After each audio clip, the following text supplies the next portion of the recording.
Family court. सुबह 10 बजे। आज रिया और आकाश की जिंदगी का अहम फैसला आने वाला था। और ये मोहर लग गई है। आज से आप दोनों श्रीमान और श्रीमती वर्मा नहीं रहे, आकाश वर्मा और रिया ग्रोवर हो। जज ने अपना फैसला सुनाते हुए कहा।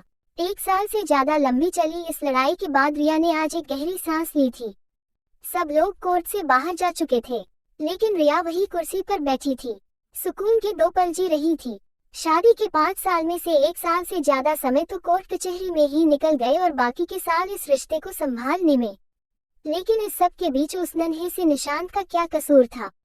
निशांत आकाश और रिया का 3 साल का बेटा था। तलाक तो पहले ही हो जाता, मगर निशांत की परवरिश के लिए रिया को इतना इंतजार करना पड़ा। निशांत रिया के जीने का इकलौता सहारा था। आकाश के माता पिता भी निशांत की परवरिश चाहते थे, आखिर उनके कुल का चिराग जो था। रिया, ओ रिया, चलो अब घर चलो, अब तो आजाद हो गई है मेरी बच्ची। 1 साल से ज्यादा समय से मेरी बच्ची हर रोज पल पल मर रही थी। उद्धरण चिन्ह। पीछे से रिया की माँ ने रिया को हिलाते हुए कहा, चलो माँ, निशांत भी हमारा इंतजार कर रहा होगा। अब इन सब फालतू बातों से अपना ध्यान हटा के अपने और निशांत पर ध्यान दो।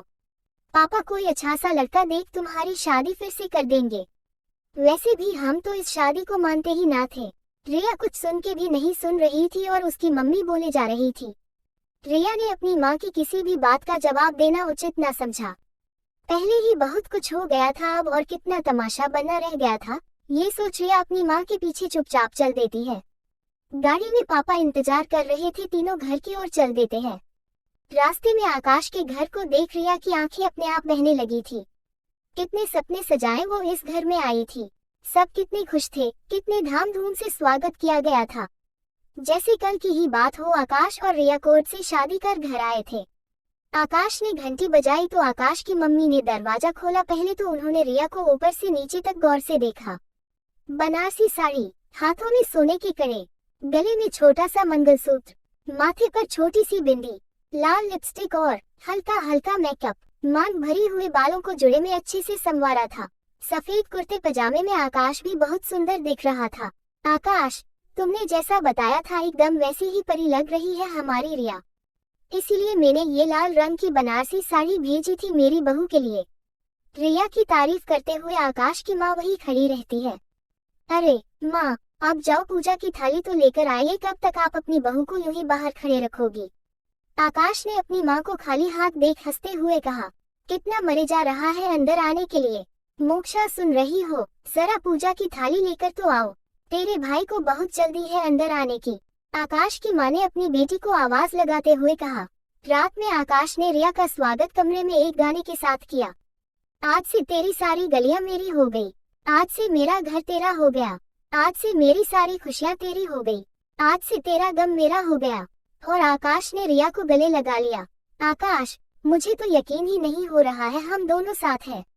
मुझे तो एक सपने की तरह लग रहा है। मुझे तो ये सब किसी हिंदी मूवी की तरह लग रहा है। मेरा सच्चा प्यार मेरे साथ है। रिया ने अपने मन की बात बताते हुए हंसते हुए आखिर में आई लव यू कहा था। आई लव यू टू रिया, सच में ये सही कहा तूने। और मेरे गाने जवाब तो मुझे 2 गाने से ही देना होगा। आकाश ने रिया का हाथ पकड़े हुए कहा। आए हो मेरी जिंदगी में तुम बहार बनके, मेरे दिल में यूं ही रहना तुम प्यार प्यार बनके, आए हो मेरी जिंदगी में तुम बहार बनके। रिया ने आकाश के गाने का जवाब गाने से देते हुए ये गाना गाया था। अगले दिन घर में चारों ओर चहल पहल थी। आकाश और रिया की शादी की रिसेप्शन की तैयारियां चल रही थी। एकलौते बेटे की शादी के सपने तो उसने चूर चूर कर दिए थे, मगर समाज में क्या मुंह दिखाएंगे, इसलिए वर्मा परिवार ने एक शानदार रिसेप्शन पार्टी का आयोजन किया गया था।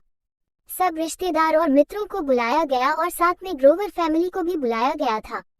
बेटी के इस कदम से बहुत बड़ा धक्का लगा था, इसलिए ग्रोवर फैमिली में से किसी ने भी वहां जाना मुनासिब नहीं समझा। रिया बेटा, क्या सोच रही हो? गाड़ी से उतर जाओ, घर आ गया बीते कल को बुरा सपना समझकर भूल जाओ और आगे बढ़ो। निशांत इंतजार कर रहा होगा। घर पहुंचकर माँ ने रिया से कहा। रिया अपने सपनों की दुनिया से बाहर आती है। हकीकत तो ये थी कि अब वो और आकाश अलग हो गए थे। साथ जीने मरने की कस्में सब झूठी थी। अब मुझे आकाश के बिना अपनी जिंदगी जीनी है। मम्मा, मम्मा आप वापस आ गए, मैं कब से आपका इंतजार कर रहा था। मामी ने कहा मम्मी आएगी तभी खाना मिलेगा। उद्धरण चिन्ह। बेचारा मासूम इतना ही बोल पाया और रिया से चिपक गया। भाभी, आपने ऐसा क्यों किया? भूख से बिलखते हुए निशांत को देख रिया ने अपनी भाभी से कहा। बहू, बेटा ये तो गलत है। एक बच्चे के साथ तूने ऐसा क्यों किया? तू कितनी निर्दय है। रिया, तुम चिंता मत करो, अभी तुम्हारे माँ बाप जिंदा है। रिया की माँ ने बहू को डांटते हुए रिया को तसल्ली दी।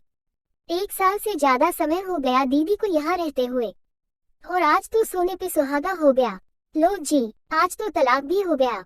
अब तो हमेशा के लिए यही बसना है। अब अपना और अपने लाडले का काम खुद करो। मैं किसी की नौकरानी नहीं हूँ। अब यहाँ रहोगी तो काम भी करना ही होगा। कल से अपना काम बांट लेना। अरे क्या हुआ? थोड़ा कुछ आकाश ने कह दिया तो सुन लेती। गुस्से में कभी कभी इंसान बेकाबू हो जाता है। ऐसे कौन घर छोड़ के आता है? आखिर तुमने ही उसे पसंद किया था, सबके विरुद्ध जाकर शादी की थी। गुस्से में भाभी ने अपनी नंद को बहुत कुछ सुना दिया। बहू, ये क्या बकवास कर रही हो? रिया इस घर की बेटी है और उसका भी इस घर पर इतना ही हक है जितना तुम्हारे पति पार्थ का है। और तुम थोड़ा अपनी जुबान पर काबू रखना सीख लो, वरना तुम्हें भी इस घर से जाने में देर नहीं लगेगी। रिया की माँ ने बहू को सुनते हुए कहा। माँ, भाभी ठीक ही तो कह रही है। मैंने ही आप सबके विरुद्ध जाकर शादी की थी तो भुगतना भी मुझे ही होगा। मैं कल से अपना काम बांट लूंगी, आप चिंता मत करो। रिया ने रोते हुए अपनी माँ और भाभी को समझाया। रिया, तुम अंदर जाओ, इसकी शकल देख खाना ही नहीं खाया जाएगा। मैं सबका खाना कमरे में ही लाती हूँ। सुबह से कुछ भी नहीं खाया है तुमने। आंसू पोंछते हुए रिया की माँ ने रिया से कहा।